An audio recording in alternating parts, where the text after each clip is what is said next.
From the world of Alterna Comics, Gods and Gears comes the cosmic superhero-styled action-adventure story of a lifetime, Hammerella.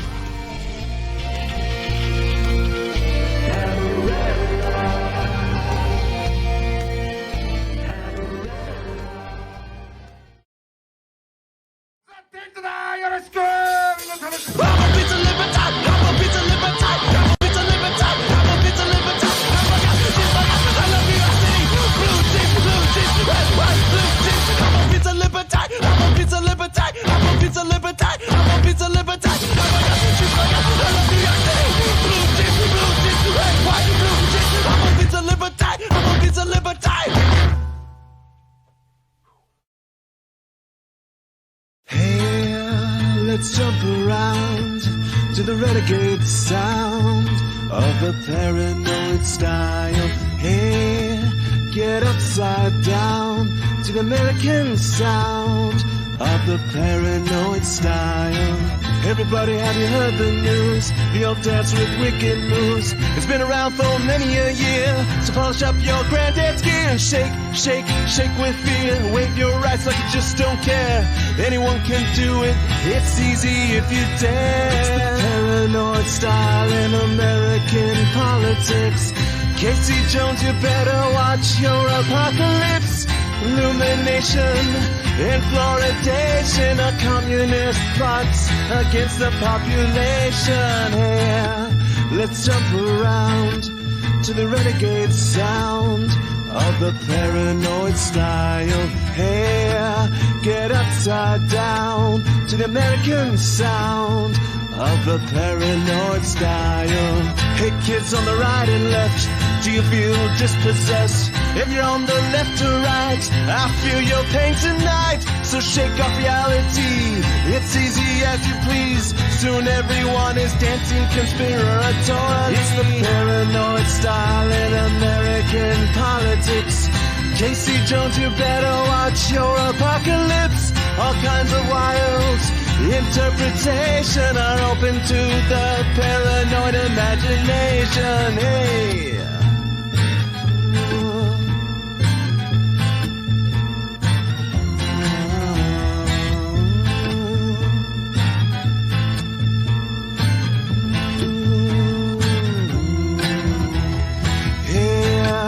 Let's jump around to the renegade sound of the paranoid style.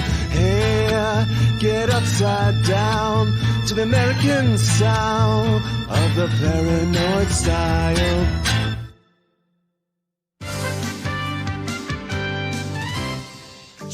This thing on.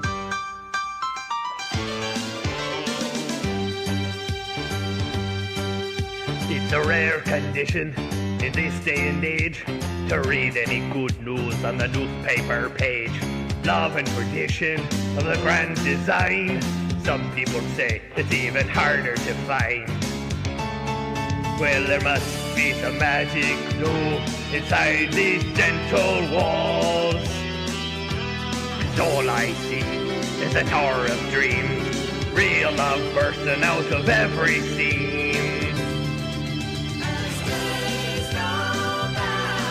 We're gonna fill our ship with happiness.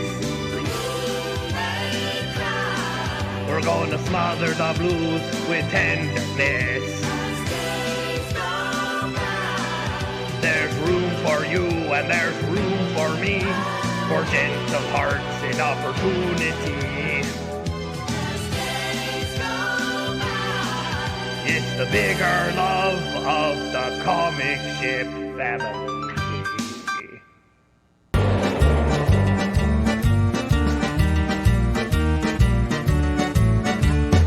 All of the whiskey and all of the wine, I'd make you don't mind if I just had the time, yeah. Yar! Well, bounty a plenty abroad by mine, but now I suffer the sons of time. Yar! Yar! We sail the in, we sail the out, we sail from death with a perilous shout. Yar! Yar! In all the tales they told to me, the river still fights through at sea, and we all go down to the 10-man's cove. Yar! Yar! Yahar, yaho, good morning, good afternoon, good evening, wherever, whenever, whoever, and whatever you are. I am Orion Wynn. I am the King of Inks, the captain of the comic ship, the show where we talk about comics and music and all kinds of other stuff. I am a 20-year veteran of the comic book and music industry, been inking and illustrating comic books, most notably things like Spawn, The Darkness, Wildcats, and Divinity over at Valiant. Also played in a band called the Taint out of Southern California, and we have all the links and information for stuff like that down below. But we couldn't do this without you guys. I see you guys are already showing up. We got Gingerton in the house. Our DDC Studios, Simmons 6. William C. And he's saying, what's up to me? What is up, Ginge? Hope you guys are doing well today after 4th of July. Hope you guys survived. Hope you guys didn't blow off too many fingers or toes. I got all my fingers, don't have all my toes, but that's the way it goes. Couldn't do this without you, so I hope you guys did make it. And we couldn't do this without my number one. Well, he's my number two. He's the number 2 on the boat, but he's my number 1.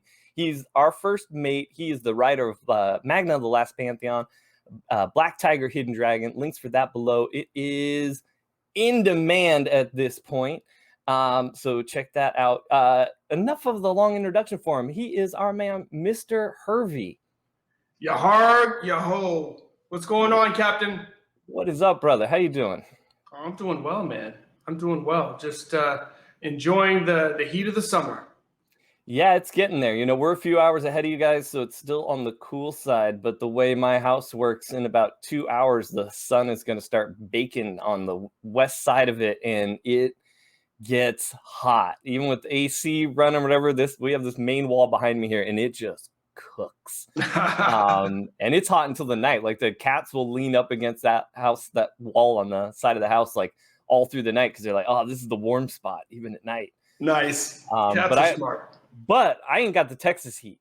No, you don't. Yeah, John and Brian here. If you guys don't know, they're in Texas, so that's like the hot middle of the earth. Like, if the center of the earth was the outside of the earth, it would be Texas. Yeah, it's a different kind of heat. It's not like Nevada heat, but it's humid. So.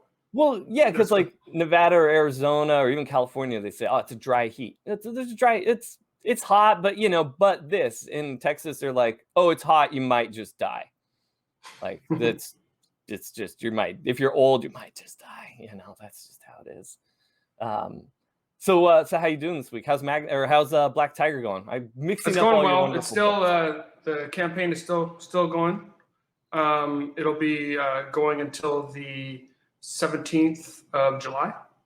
Okay. So it's still cranking. Appreciate everybody's support. And if you haven't, hop on while you still can. Click that link below. Get it while you can. John's got all kinds of ways you can catch up on the other books as well. Mm-hmm. And John has a great site for his Beyond Time Comics Inc.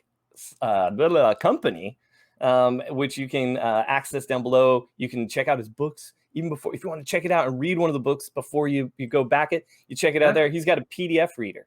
That's right. Worst comes to worst, you can just go and check a preview. Exactly. Let's see. Let's say. Oh, look, I missed you. You were saying what's up from the backstage. What's up to his peeps? Got Jackson Zelda saying he loves this show. Oh, weird. I'm getting deja vu. Anyways, let's move on. I think it's that time. Is it that time of the week, John? It's that time. Oh my God, you guys! It's time for.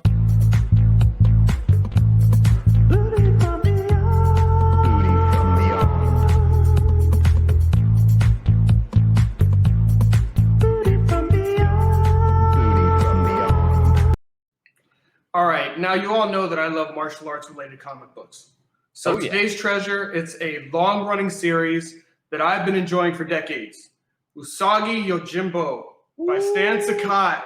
Damn. So some of you may be like, I don't really seems kind of familiar. Well, if you're a Teenage Mutant Ninja Turtle fan and the name seems vaguely familiar to you, let me help you out a little bit.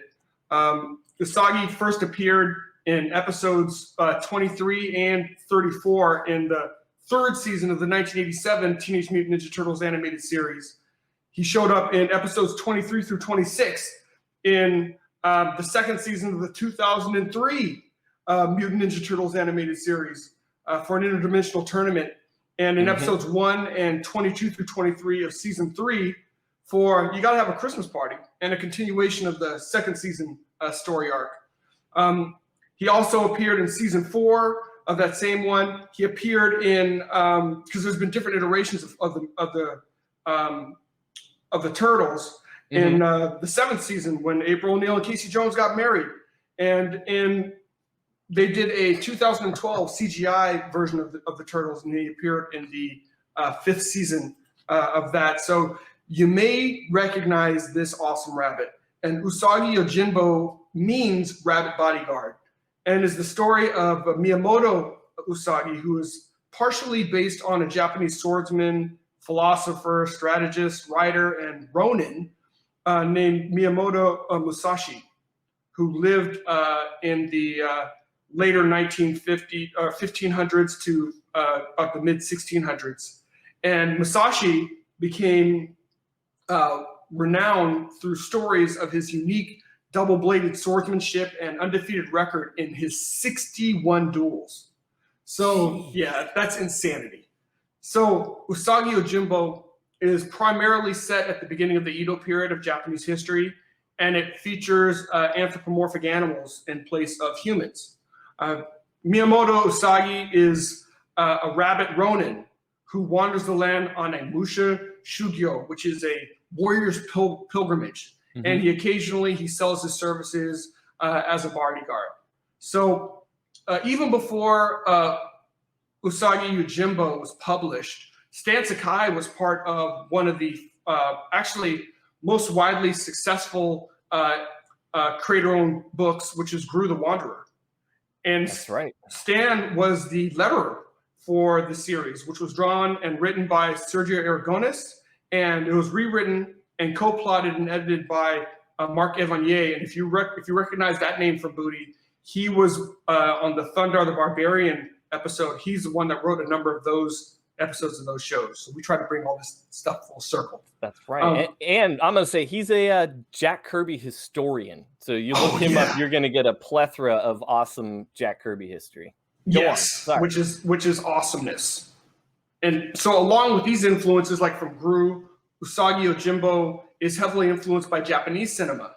And this includes legendary Akira Kurosawa and his epic 1961 film Yojimbo, which is the story of a ronin, was portrayed by the amazing Toshiro Mifune, who arrives in a small town where competing crime lords are vying for supremacy, and each one is trying to hire Yojimbo as a bodyguard.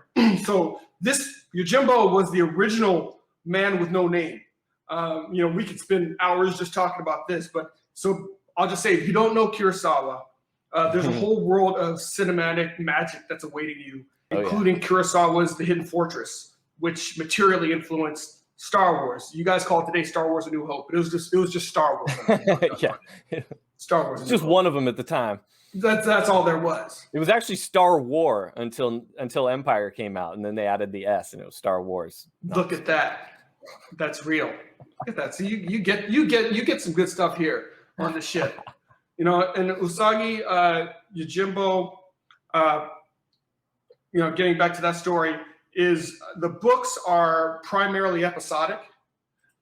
So kind of has larger plot lines, which kind of create longer extended stories.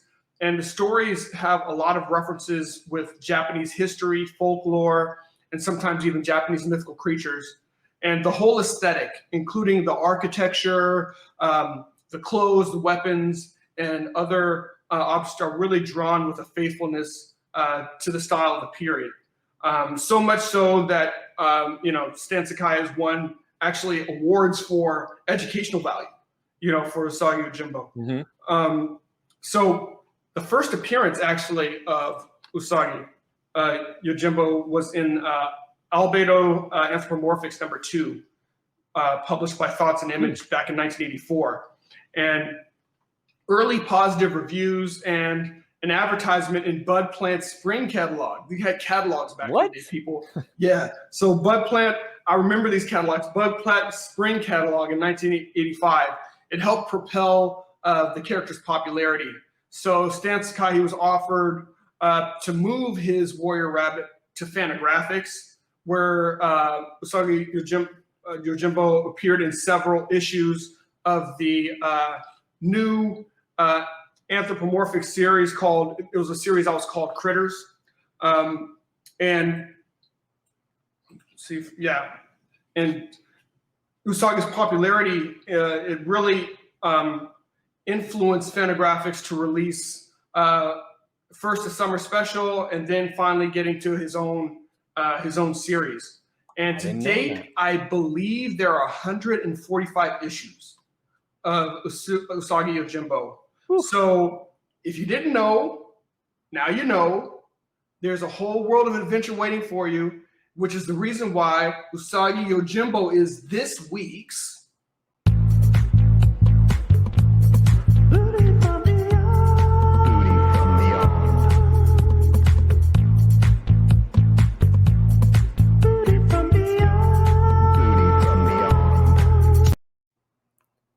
Great choice. Oh, great choice, John. I love the different chapters of Usagi Yojimbo, man. Just a well conceived, fun story, period piece. And he pulls it off well with the anthropomorphics. Yeah, I'm not usually a big fan of those, even from the time when I was a kid. That's usually not the visual genre that I'm really into. But there was something about his art, and I think something even to the translation of the rabbit ears to the samurai hair bun. Yeah. Something that it automatically visually translates to that in a way. That's cool. He's also one of the creators that from a young age, like I started reading the Turtles in by issue 5, the black and white series. I was on board pretty early in 4th or 5th grade. I had some older friends that had turned me on to it. And so then when he started popping up in GRU and TMNT, the name Stan Sakai, not even Usagi, but the name Stan Sakai, I saw him those places first, and then I saw his book, and he was one of those people that really informed me that if you know how to do everything in comics, your friend will hire you to be the letterer, your friend will hire you to color a thing, then you can be drawing your own book or writing your own book on the side.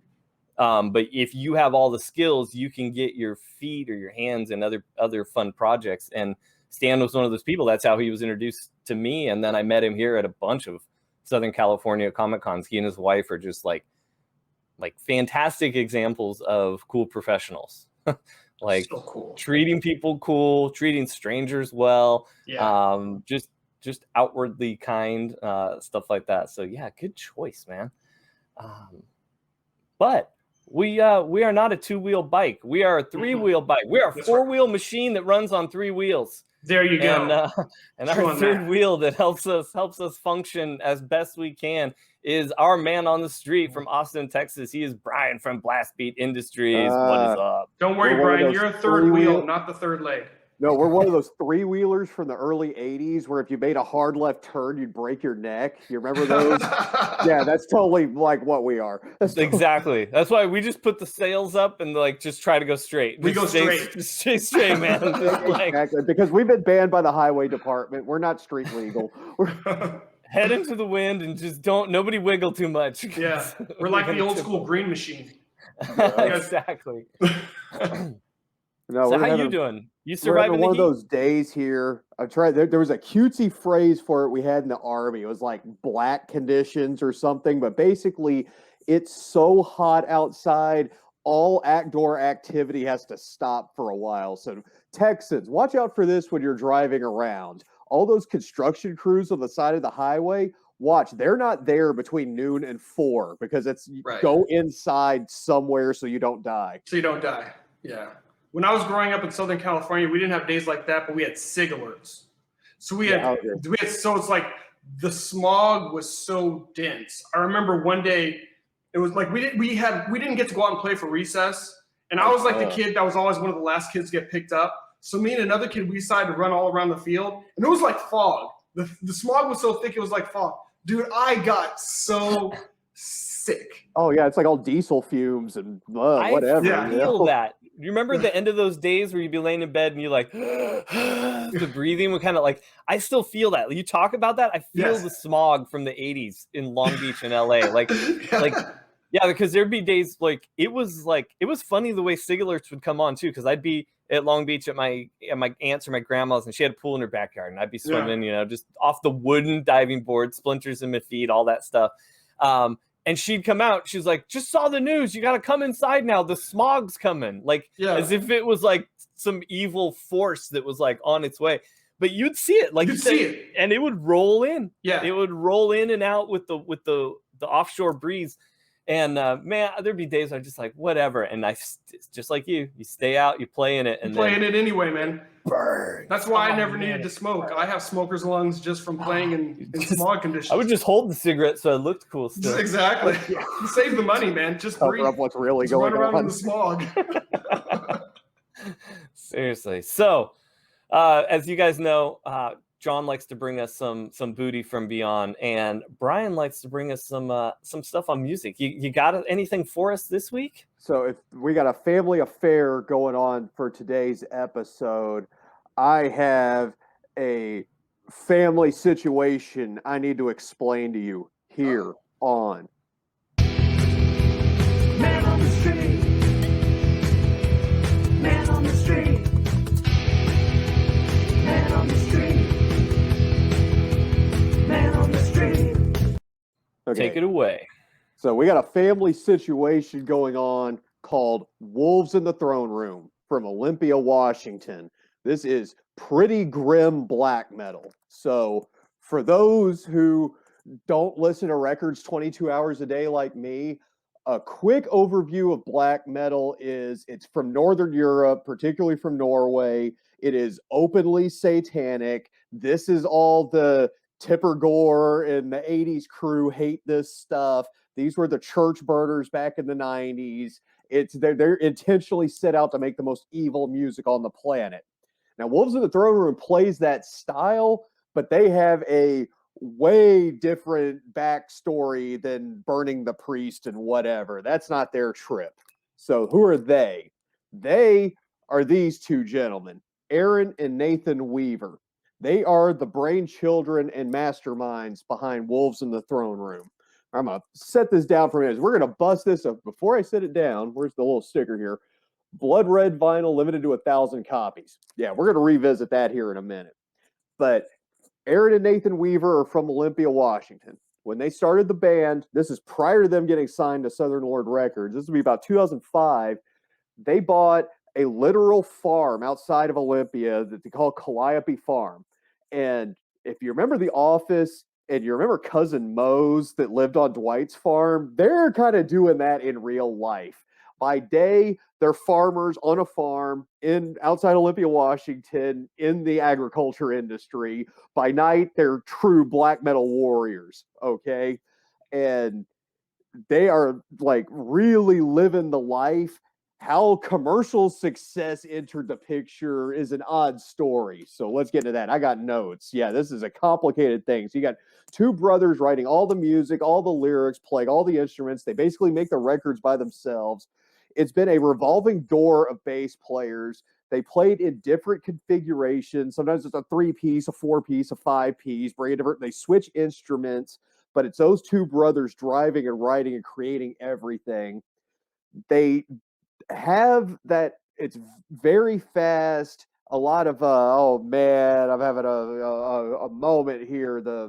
What do you call them? They're not minor chords. The black metal musicians use a specific kind of chord, and they just beat them to death. So it's a lot of the stuff you've heard of, like bands like Emperor and Mayhem and all that. Drop D or drop E? No, this is the music school crap. Diminished chords. Yes, thank you. Diminished chords. Yes. Muting myself.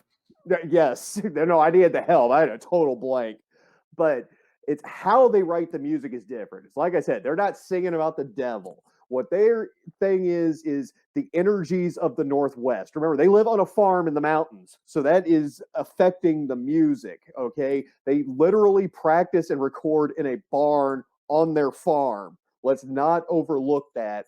I would describe this as more of a cosmic black metal. Here's where comic books enter the picture, where yeah, very much like Doctor Strange from the 60s, that kind of a vibe of the planets are talking to us and we're hearing signals from space, and that's their trip.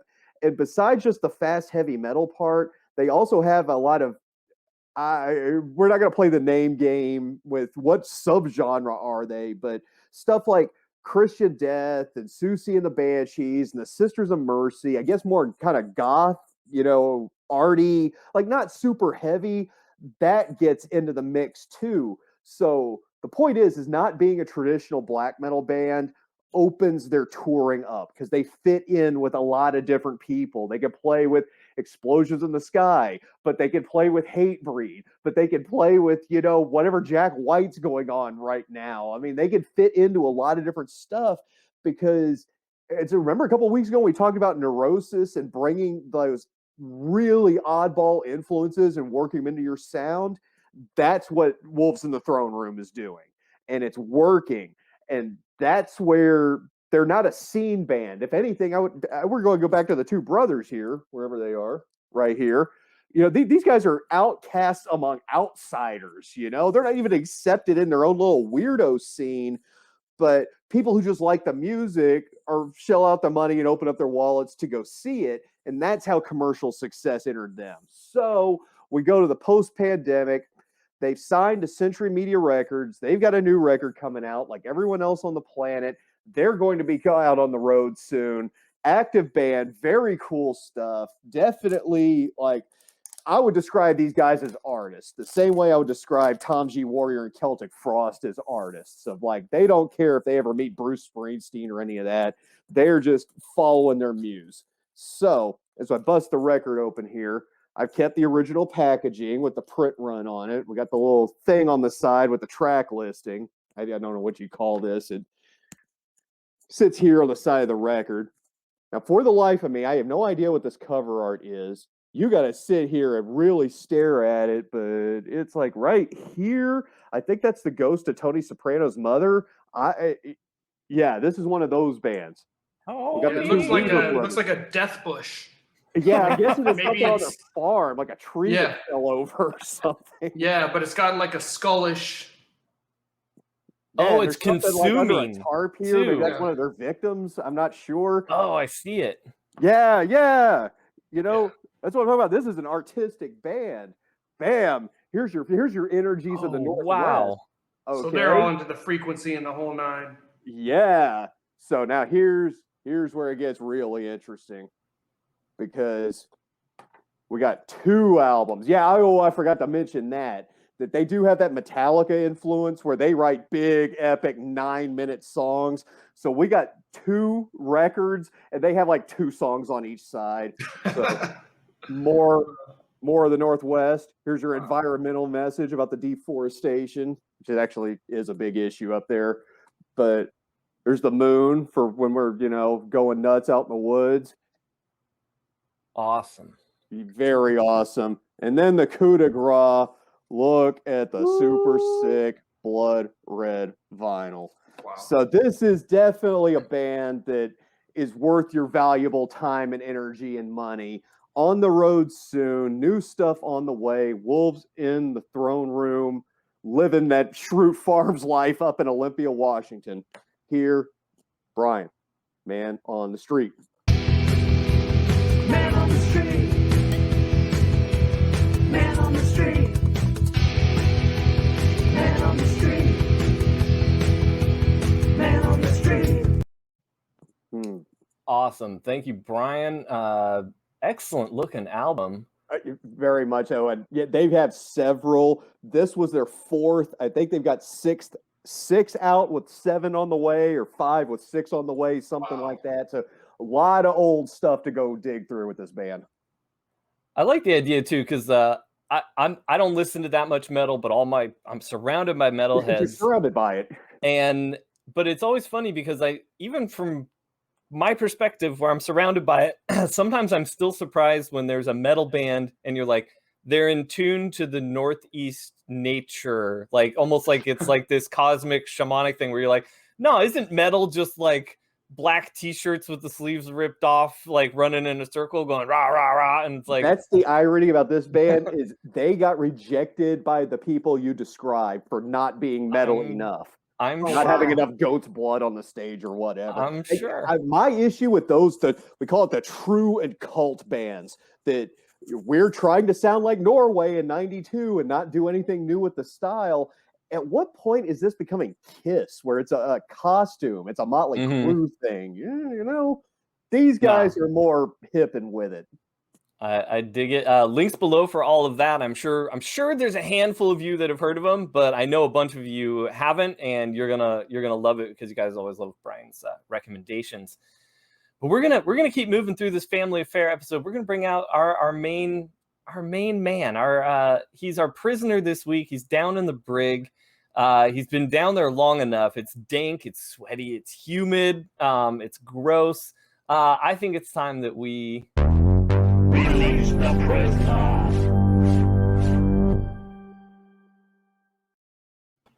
There he is. Hey, what's up?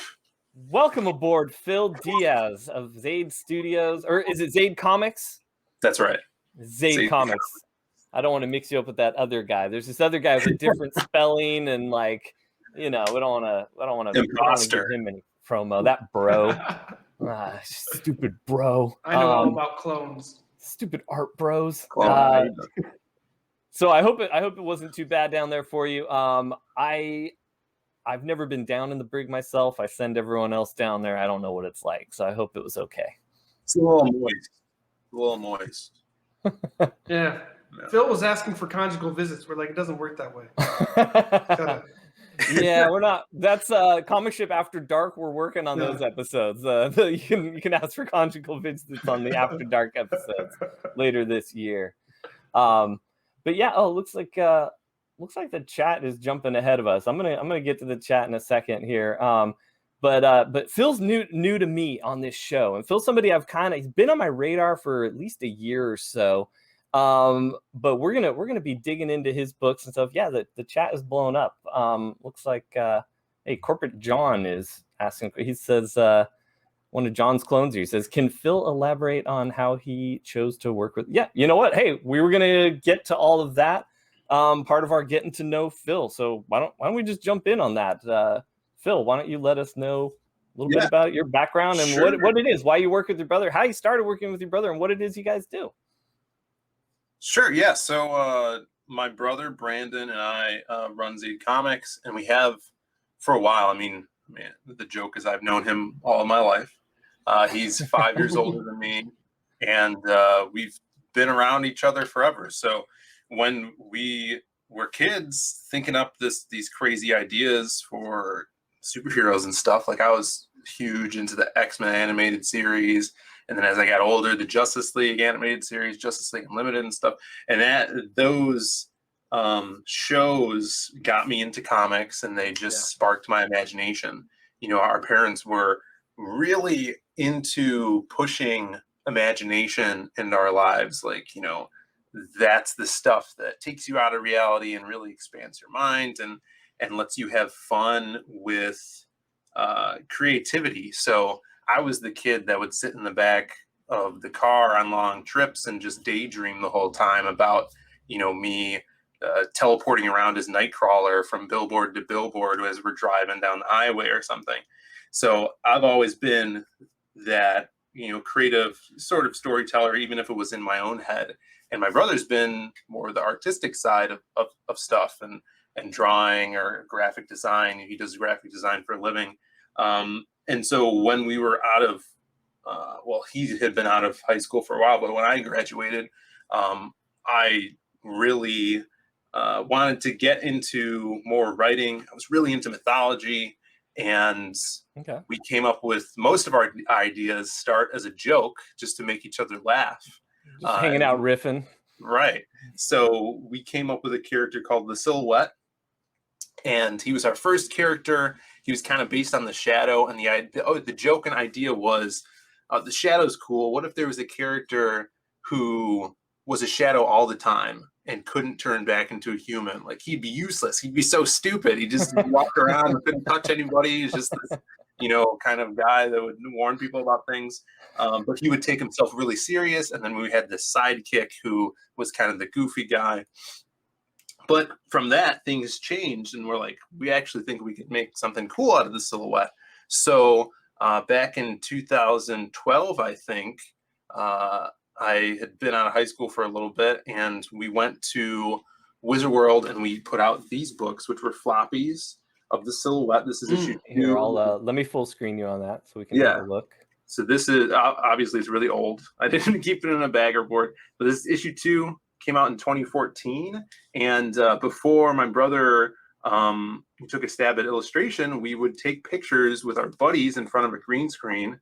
This is actually a real bank in a local town over here, and this is me as the Silhouette, just blackened out, and my brother would Photoshop it to make it look like a comic, and I would do the panel layouts, I'd do the lettering, he would do CGI like explosion. Oh, that's cool, man. I've never seen this. That's innovative. This was the original, what the Silhouette looked like back then. That's me in a trench coat. And our buddies, we actually would go downtown to film, and well, not film, but take pictures of skyscrapers and go up on parking garages. It's a pretty cool shot right there. That's cool. This is like the comic book version of rotoscoping. Yeah, for sure. Totally. So yeah, he's this dark vigilante. He's kind of like a mixture between Spawn and the Punisher. He doesn't really know about his past, and that's where we started. We did 2 issues of this, but it was really hard to get everybody together, like all my buddies. You'd have to do a schedule. Hey, come over to my garage and take pictures in front of this green screen. Yeah, I mean, it's essentially a film shoot you're setting up. So right, and early to get some actors, my brother and I would actually go to the mall and be like, "Hey, miss, you want to do something on the internet, and we'll take pictures of you?" And then they're like, "Get away!" We have some cameras. So that was hilarious. But we were like, I was 19, and so that was fun. And so I went to college, and we kind of took a break from that. But through college, I took a bunch of writing classes and stuff. I would write my papers, like my fiction papers, about the Silhouette and other characters, kind of building this universe that whole time. So I kind of used that as a way to expand upon the comic. And then when we found crowdfunding, we found CG, we were working at, and we still are working at an arcade in Chicago, and for a production company called Galloping Ghost Arcade. It's like the largest arcade in the world. We have like over 800 games. But I know that name from all my I have arcade friends and fans and pinball heads and my friend. I didn't know that's where you worked. Awesome. Cool. Keep going. Yeah, I've been working there for like almost since it's opened. So yeah, my brother just came up with the title Magic Cop, and he thought it was a name because my boss was like, "Hey, what's that marquee you got to make for the game next week?" And he's like, "I don't know, Magic Cop." And then he's like, "There's no game called Magic Cop." He's like, he just pulled it out of his ass, and we're like, "What would that game be then?" And so we're like, "Oh, it would be like a side-scrolling beat 'em up, like Bad Dudes or Turtles in Time." And the characters would be like super neon 80s. It would be like Miami Vice meets Halloween Town. And so I started on the side working on these characters and bosses and settings and wrote this whole thing. It never got picked up, but we're like, we have a story already. We have these characters. We should do a comic about it. So that was our first, time working together. He drew it. I wrote a script, working together like that. And kind of formed that dynamic where we could actually work like that and actually make a real comic. We did, that was our first crowdfunding thing. It was 92 pages, big story. Here's a copy of it right here. It's a thick boy.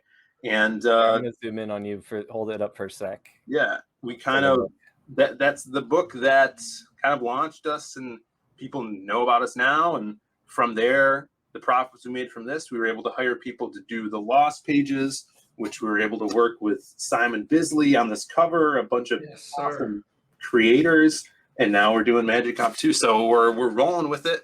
All of that led us here, and Magic Cop was the first book of that size that kind of made me say, you know what, I can do, a bigger volume. And that's how I ended up doing Black Tiger after I saw them with Magic Cop. I was like, oh, you actually can do a bigger volume. I thought these needed to be like shorter format.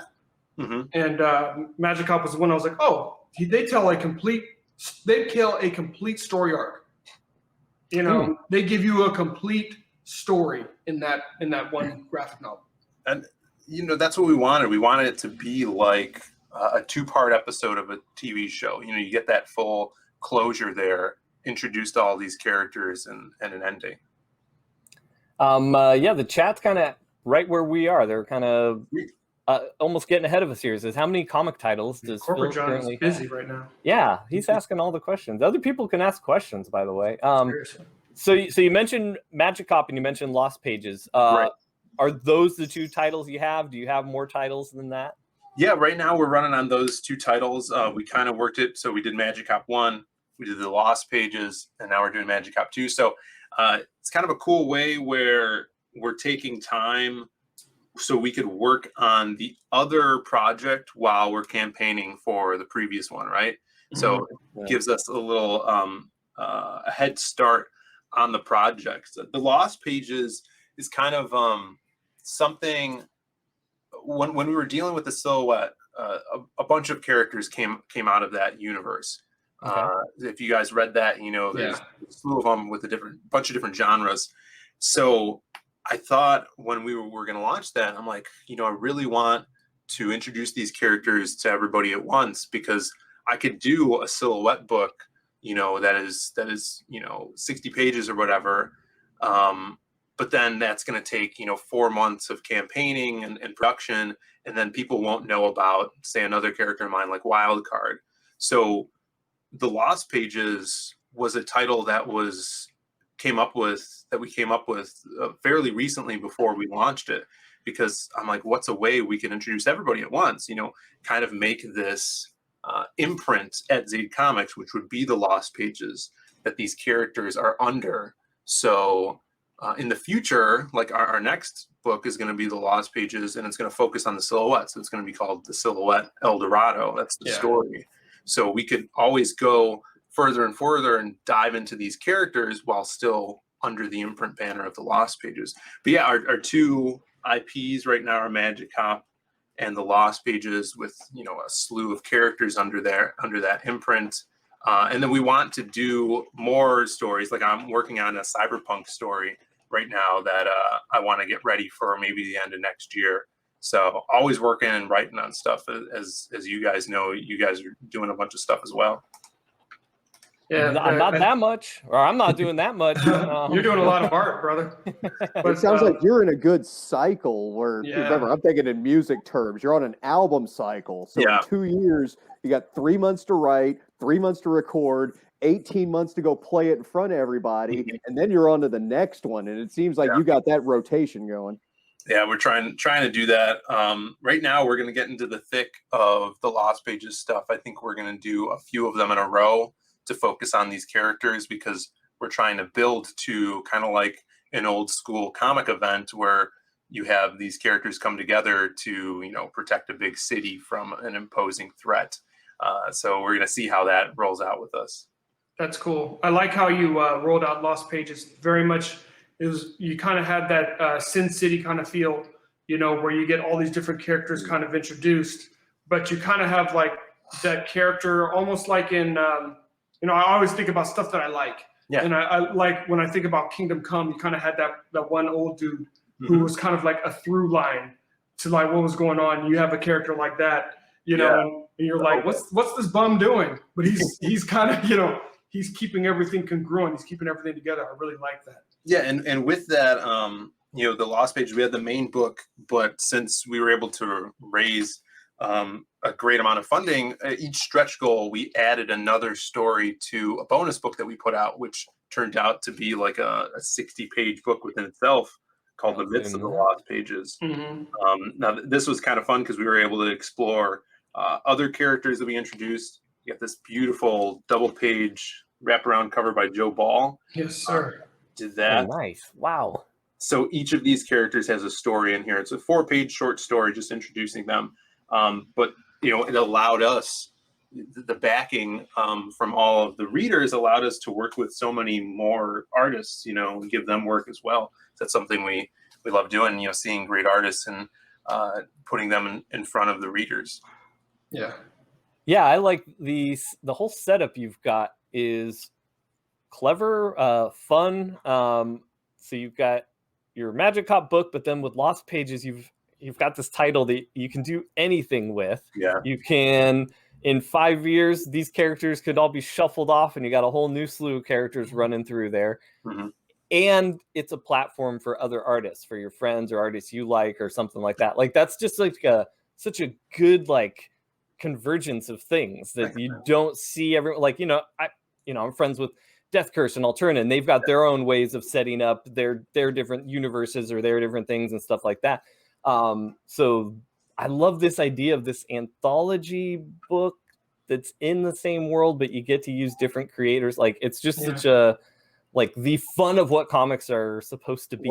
I'm going to steal a line from the great John Hervey here for a second, because I've heard him say this about 10 times, and I think it applies here. Never trust a big button to smile. That one, but there's another one.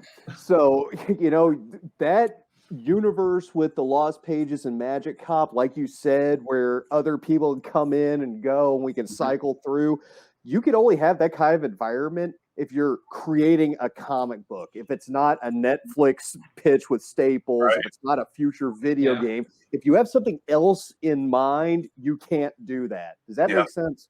Yeah. No, yeah, that's the way to do it, man. Then we love doing it.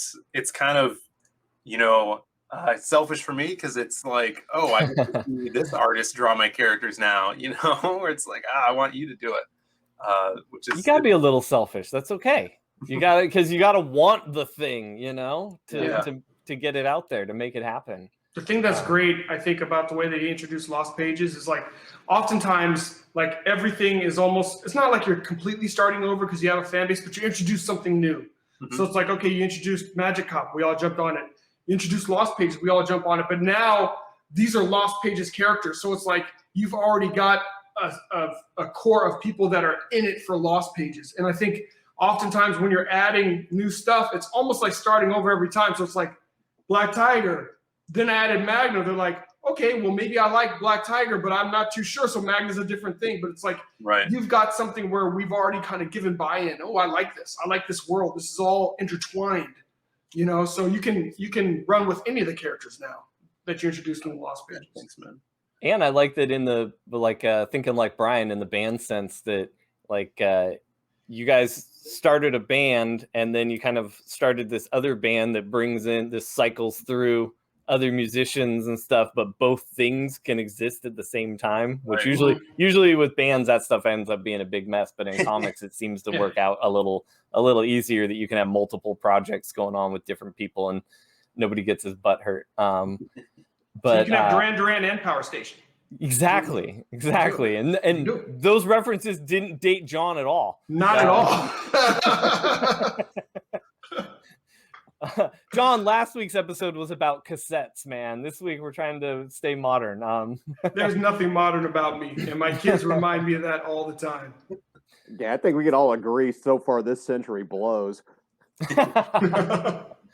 Hey, it's brought us this great show, this great team of people. I'm gonna try to find something positive here. Let's see, we got more from the chat here.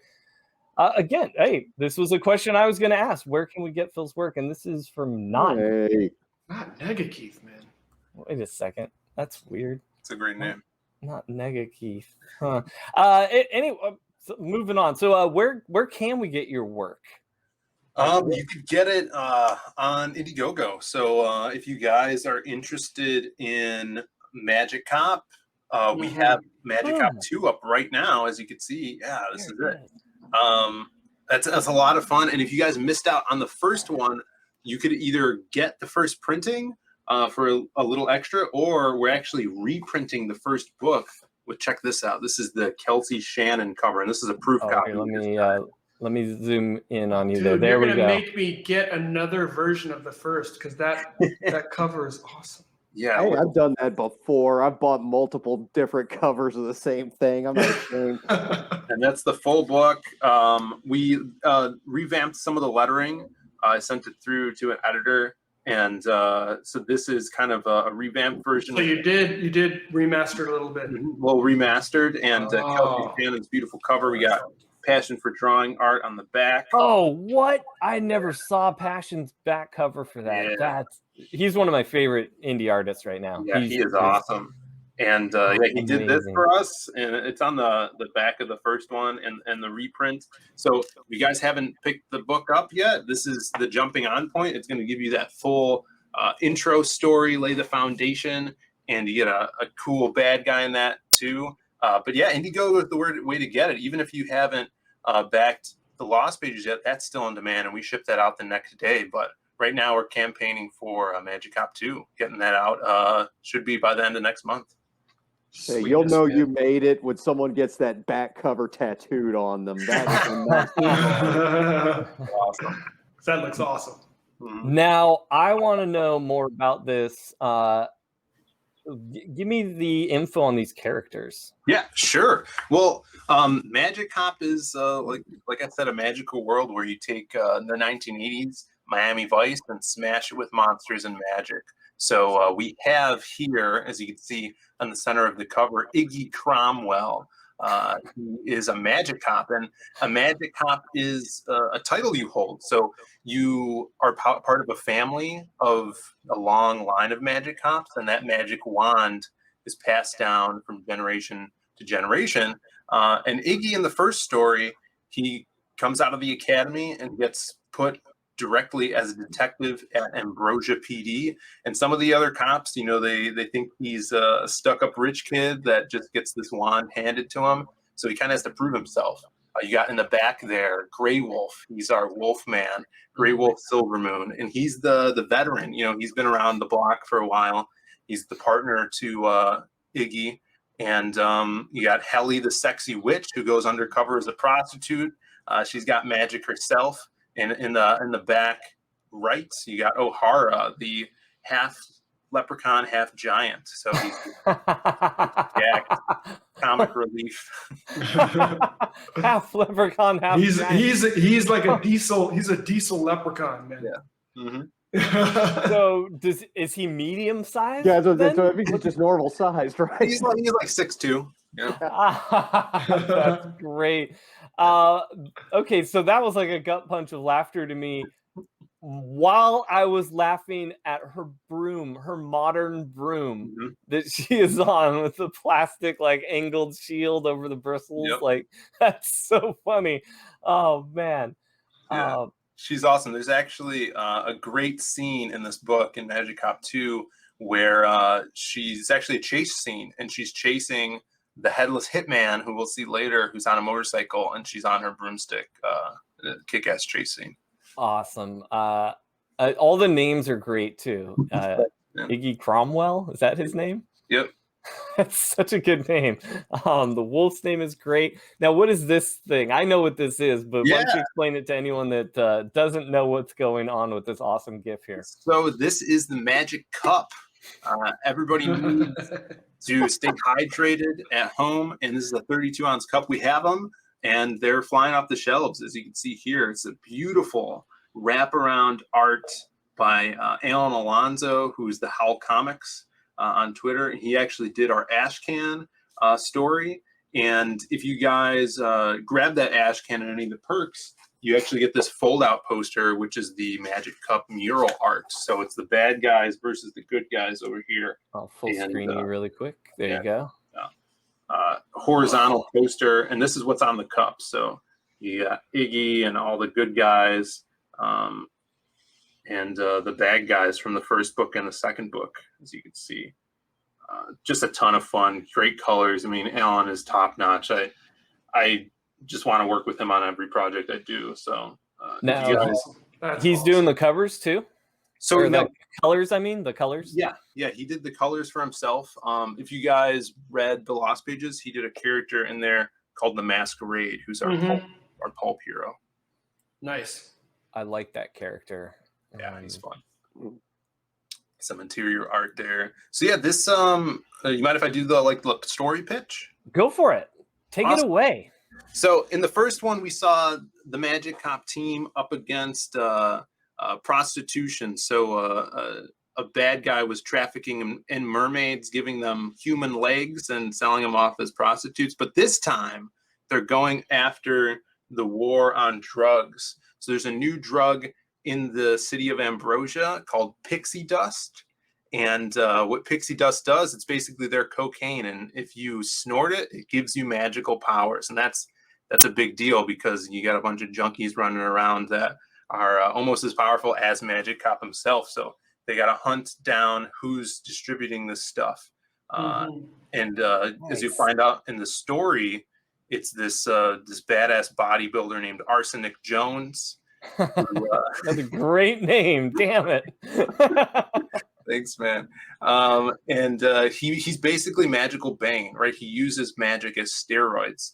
And he hires the Headless Hitman to go after the Magic Cop team, and the rest of the action ensues. The Headless Hitman. Oh man. Dude, did you even say like the title of this story?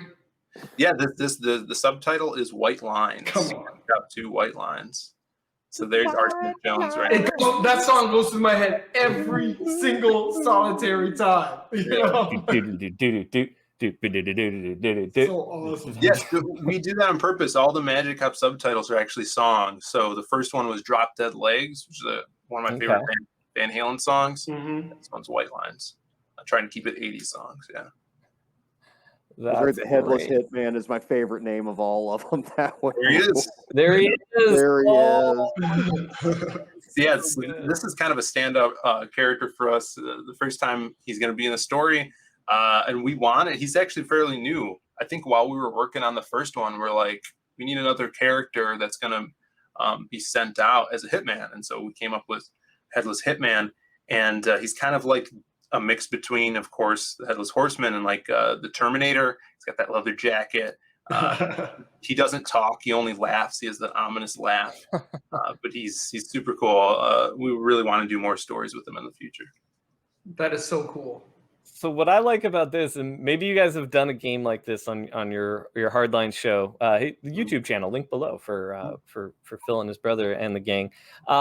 Maybe you've done this, but I think it would be fun is make a chart of your characters and then ask the viewers, did we come up with this character as kids or as an adult?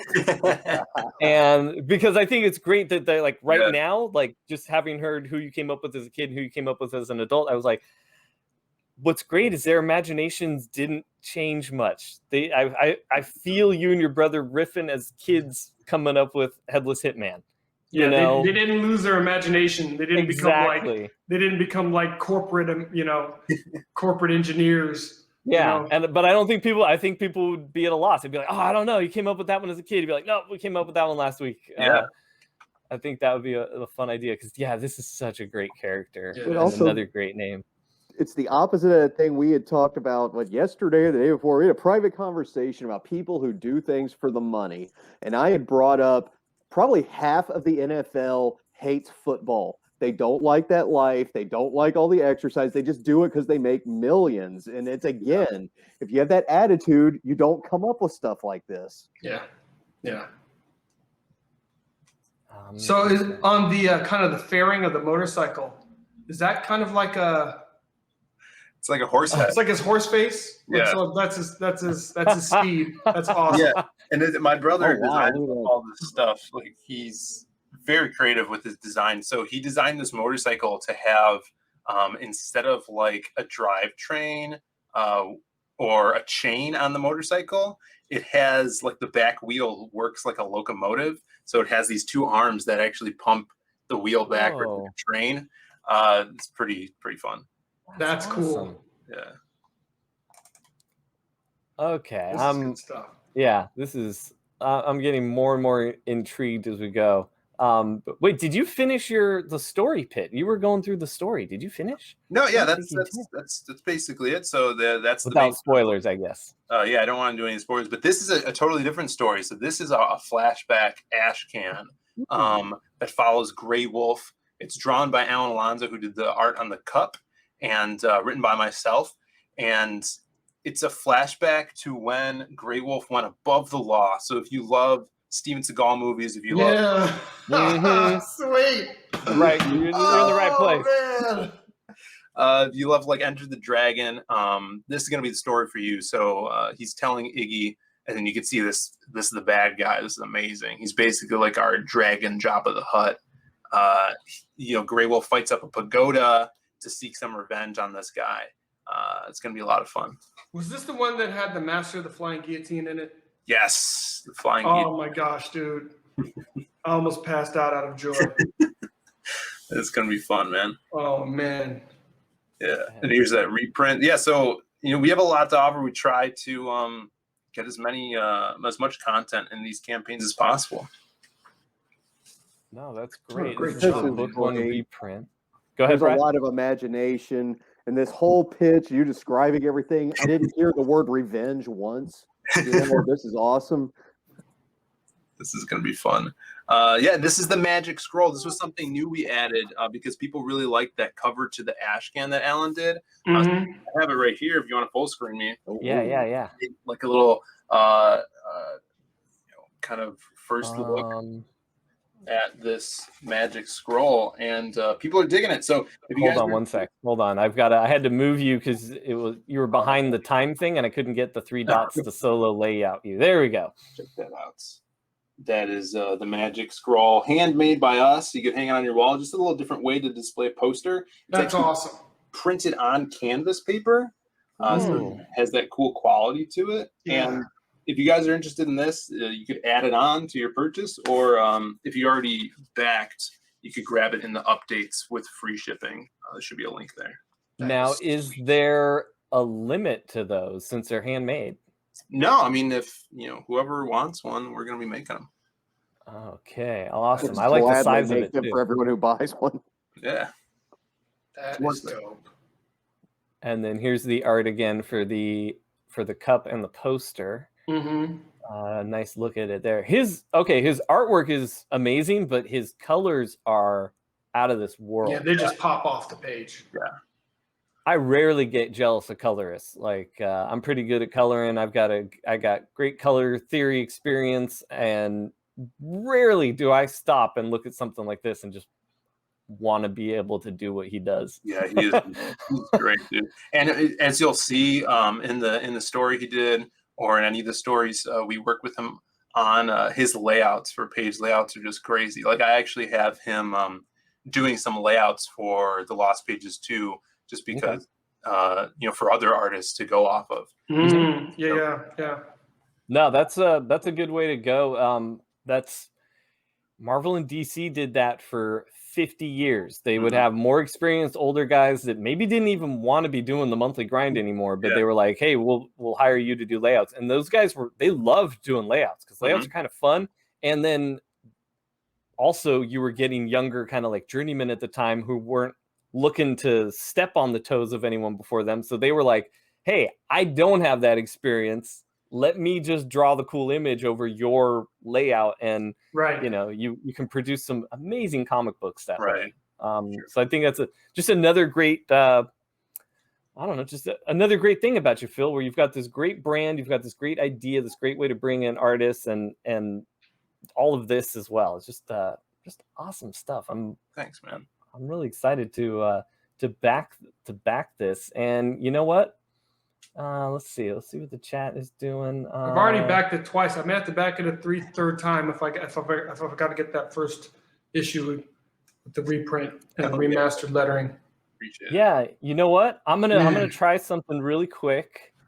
Let's see. I'm gonna remove you guys. It's just me and Phil. All right. Hold on one sec. We're gonna get a little intimate here. I've got some nice Reggiano Lambrusco, Oh, 2008. I've got a candle that's not working. it's smoking. It was supposed to be a little more romantic for you to let me know what perk should I get. I wanna back Magic Cop today. And I want you to talk to just me in this romantic setting here. We've got our restaurant behind us. Yeah. What do I get today? I want to catch up on a bunch of stuff. Captain Ryan, I would say if you haven't gotten the first book, I'd say the perfect perk for someone like you is, I would say, the featured perk. It comes with everything. It comes with the book, Magic Cop 2, comes with the reprint with the Kelsey Shannon cover, comes with that ash can, and it also comes with the cup.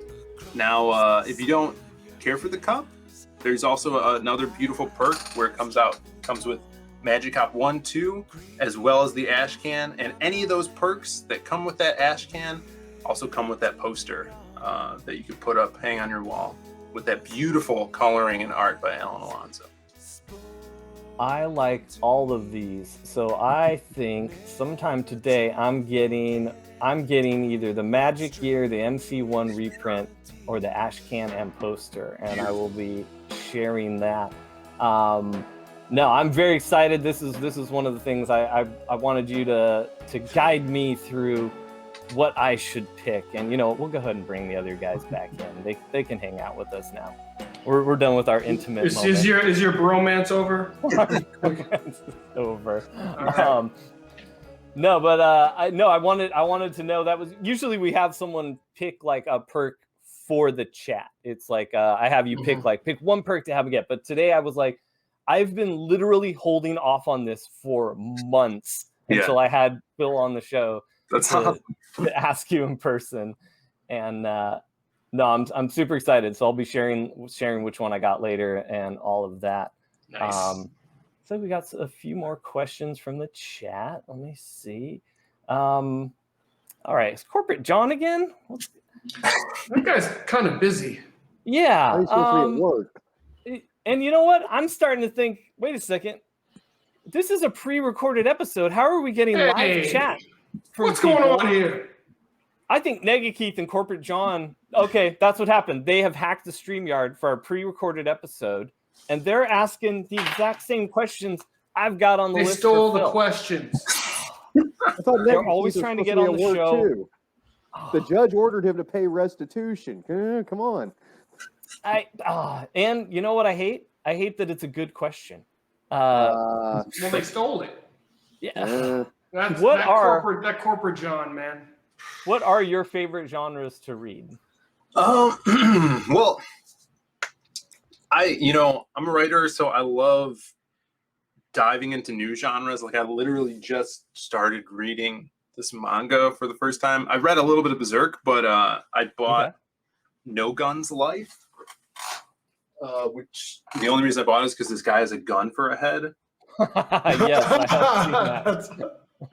It's pretty sick.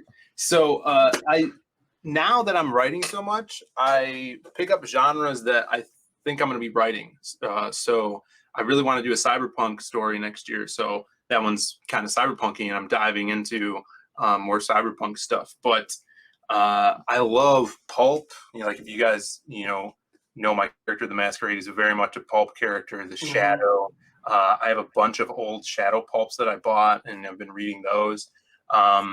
But just I love action. I love action and stuff, and a lot of the pulp stuff is very mystery. So I'm really excited to do like a Masquerade story that's like very much mystery based with that.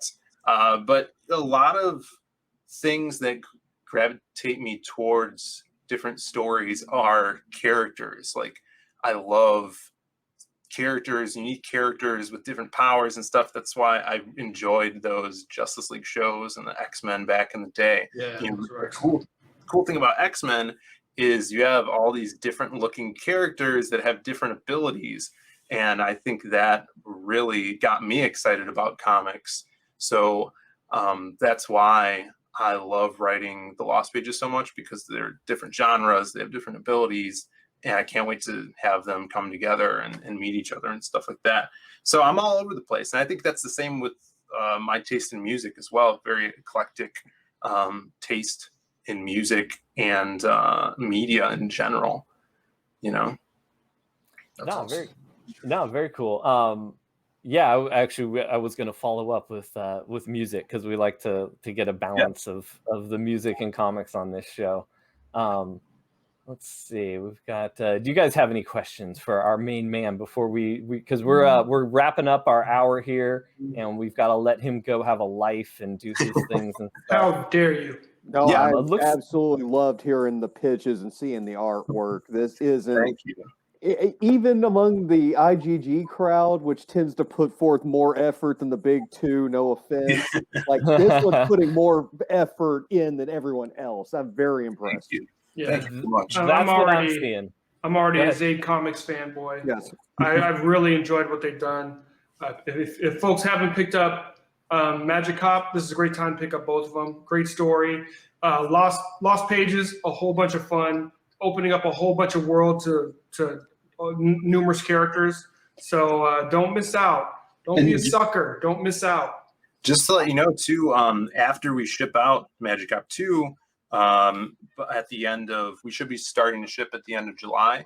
And we already have the mailing list for the Lost Pages 2 up. So we're working on that at the same time. I actually have some pages and stuff if you guys want to take a peek at that. Yes, awesome. pages. So this is actually going to go back and focus on our the character that started all, the silhouette. So this is going to be a silhouette focused story, as we could see his big entrance into this next story. His art is going to be by Maxi Dallo again, as well as some other characters who are going to be or other artists, I should say, drawing other characters in the book. We'll have cameos from some of the characters you know and love. Actually, this page was laid out by Alan doing those layouts for Maxi. So we're kind of utilizing more than one artist in this series as well. Smart. Nice. Very smart and a beautiful page. Right? Yeah. This is going to be a lot of fun. And this is our villain here. So this is El Dorado. He's Nice. a bank robber at this point of his life, and he's obsessed with gold. Something happens to him during this story where he actually gets the bottom of his face blown off, and he gets magical powers. And by the end, we'll see him look like this with his. Oh snap! Oh, yikes. So this is going to be the cover. I just got it in colored, but I don't want to show it off yet. So this is by Preston Acevedo, and El Dorado. He could shoot golden beams out of this medallion he has, and it accidentally blows his face off, and it's now plated gold down here. Oh snap! So he's got gold tattoos on his face, and takes place in Chicago. So we got the Sears Tower in the background. It's going to be a lot of fun. But yeah, this is coming out soon, guys. Get on that mailing list. You could look up the Lost Pages Volume 2. We're going to have the silhouette's going to be in it. We got some promo art here. El Dorado, the new character. Crimstone, we'll have a cameo for Crimstone. So you can see his monstrous self in the background there. It's just going to be a ton of fun. So definitely check that out. Here's another page by Avery Butterworth, who's an awesome artist for us. So are they doing all the art full colors as well? So Avery is doing the intro, which we'll see Crimstone and the hobo. The hobo will tell the silhouette story, which is in black and white and red and gold. Okay. And then the ending will cut back to the hobo, and we'll see more of this character here with Avery doing the colors and art. Yeah, but Avery colors himself as well. So yeah, you know what? I think the vibe Brian was getting that I'm getting from all this is you aren't making, like, you and your brother, you have fun coming up with all of these ideas, but you're not making them for you. Your goal is to entertain people. Yeah. That's the vibe I get. Which that's not always the case. A lot of us, it's, oh, I just have this creative thing in me. I want to get out and hopefully people like it. It feels like you're setting up, like, I want to entertain people for years. Oh, Like, yeah. Sure. which that's one of the distinctions I used to, you know, I've been around a long time. I've been doing this a long time. I've been around comics. I've been working in a shop, started when I was 12, working in a comic shop. So I've been around the business. I've seen people come and go. And now that I'm much older, I've definitely seen it. And you see people that get into this for themselves, which is also fine. Whatever, you do your thing, you know. Yeah. But then there's this distinction of people that are there to entertain. There's people that are there to create, and it's a day job, and sometimes they're great at it. Sometimes they drew Batman for the last few years, but whatever. But then you get people that, like, man, all they want to do is they want to get up on stage and they want to get people's feet tapping. They want you to dance. They want you to come home from your crappy job and pick up their comic and get lost in those pages. Right. You know, things like that. And like, that's the vibe I'm getting from you. And that's the vibe I've gotten from you. And that's the reason I was like, I want to wait till our show's rocking and rolling and then get Phil on. Go ahead, Bri. I would tack on one more thing. And what I'm not seeing at all out of anything you've shown us today is something I saw in the comedy world when I was doing stand-up of using this as some cheap form of therapy to work out whatever you got going on. And I'm not talking about anyone in the comic book world, but it happens a lot in comedy. And there's no good artwork comes from, not even great, no good artwork comes from that. You know? Yeah, stuff like that can be part of it, but it can't be the goal. The goal always has to be to, it has to be selfless in a way. Like, you know, like it has to be that, like, I want this for you. I want you to be mystified by my mystery writing. I want you to be wowed by my cyberpunk story. I want you to be lost by my horror story, you know, all that stuff. Sure. But there's also that, like, you have to have fun with it. And that's the other vibe I get, is you and your brother are still those kids saying, what if the shadow is just a shadow and like you couldn't do anything because it's just a stupid shadow. And now you're publishing a book with these characters. Yeah. You know, I mean, not the shadow, but, you know, the silhouette and stuff. But where those ideas come from and stuff like that. I hate to let you go. We're at our final round here. We usually do a lightning round of questions, but today we had somebody very special that wanted to help us out with something. So we have a multiple choice. This is a one-time only segment. This is like designed just for special. Yeah, this is special. So let me make sure I'm sharing screen right so we can play this game, this new game, properly. Right. There we go. That's the setup I wanted. Okay. I'm back. Sorry. All right. So from here on out, so we have a brand new segment for you. This was designed and by myself with a little bit of help from our friend. Here we go. Hi, I'm Kayla from Death Curse, and this segment is That's What She Said. All right. So we have a set of multiple choice questions for you that Kayla is going to present, and then we are going to give you the opportunity to pick the letter answer and read your response. So let's go with round one. You ready, Phil? I'm ready. Making comics and working a day job can really beat a guy up. Which of the following describes that feeling? A, I don't think I can keep it up. B, I hope I don't regret this. C, it's hard, but I can take it. C. And it's got to be with the New England. It's hard. You have to read out the answer. It's hard, but I can take it. Nice. That's what she said.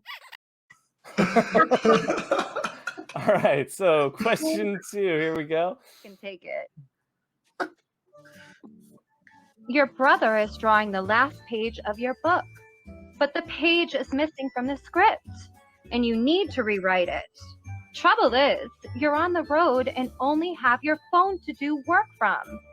Do you A, Tell him, suck it up and handle it yourself. B, ghost him. C, whip it out and get to work. So there's your choices for this round. See again.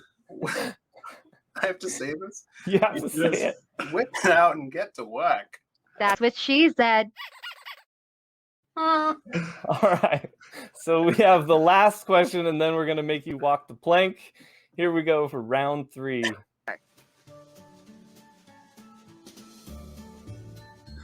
You're ready to fulfill your Indiegogo project. Your printer sent an extra batch of trading cards. You need to decide if you're going to send them back, sell them, or stick them in all your backers' packages. Which is it? A, return to sender. B, hit the streets and pimp them out. C, wrap it up and stick it in the package. Oh my God. So what would your choice be? I'm gonna go B. Hit the streets and pimp them out. That's what she said. All right. So Oh my God. you actually won. I added up the points. You won the very first round of That's What She Said. Yeah. I don't know if the viewers like that, but we loved it. Yeah, so that was our play on your name. Awesome. And I hope you enjoyed that, everybody. And can't thank you guys enough. Oh, it looks like we do have one more question. It's the last question. It looks like it's from Nega Keith. Oh my God. Uh-oh. Careful. Was Phil born with great chops and hair? Oh my gosh. Of course. Of course. All right. So you got your answer, Nega Keith. Born with the mane. Now's the time where we do the plugs, and then I kick everyone off screen. Phil, why don't you do a plug? Tell people where they can find you. And if you're around this week, it's the week of the 4th of July. Where are you going to be on any streams, anything you want to announce? Whew. All right. Yeah. So go find me on Indiegogo and Twitter and our YouTube channel, Zade Comics. Definitely subscribe over there. We do streams and videos all the time. But yeah, check out Magic Hop, which is shipping soon, and get ready for the Lost Pages 2, which will have the first one up for grabs on there as well. So sign up, or you could go back. The first one will ship it out the next day. You'll get it the next week or so. So yeah. Awesome. Links below. And thanks again, Phil. Everyone say goodbye to Phil. Adios, Phil. Walk the plank. Boom. All right, John, where can people find you? Where are you going to be? So John Hervey, old school comic book player from the Himalayas. You can find me at Beyond Time Inc. on Twitter and on Instagram and on YouTube.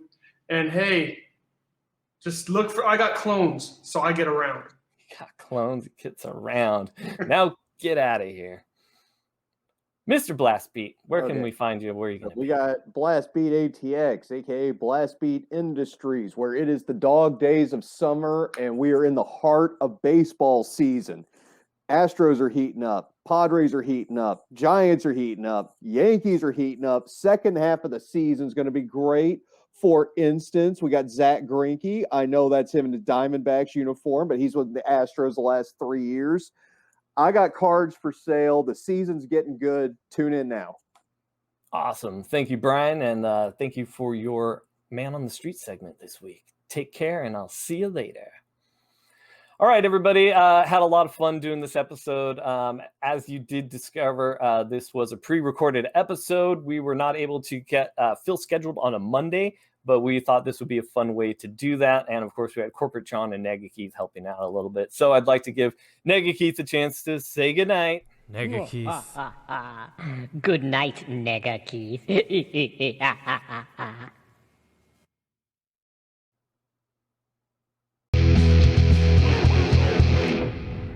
What's up, comic shippers? Other Ryan here from ALAKAZAM Comics and Games in Irvine. Here this week on Locals Only, talking about Tongues by Anders Nielsen. If you haven't heard of this guy, he has a really big book called Big Questions out. Came out a few years ago. But he's been doing this oversized, self-published thing called Tongues. And it is playing with the comic format. It is fantastic. He's got innovative page layouts. He's got tipped in mini comics. Check that out, all in red. He plays with the gatefold at the end. Check that. This is just Comics Craft 101. This guy is amazing.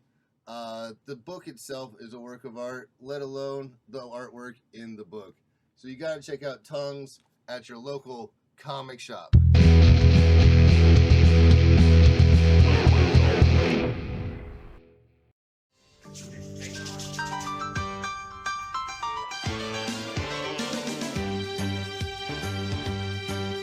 It's a rare condition in this day and age to read any good news on the newspaper page. Love and tradition of the grand design. Some people say it's even harder to find. Well, there must be some magic glue inside these gentle walls. 'Cause all I see is a tower of dreams, real love bursting out of every seam.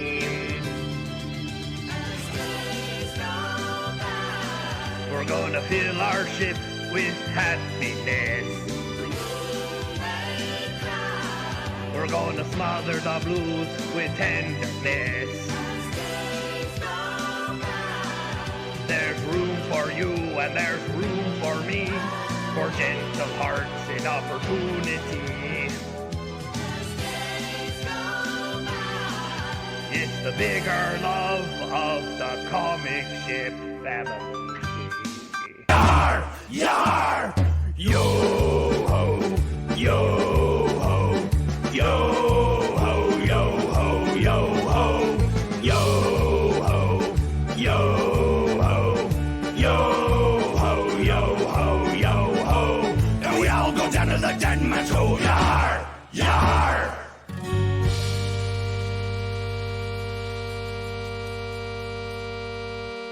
Stupid cat.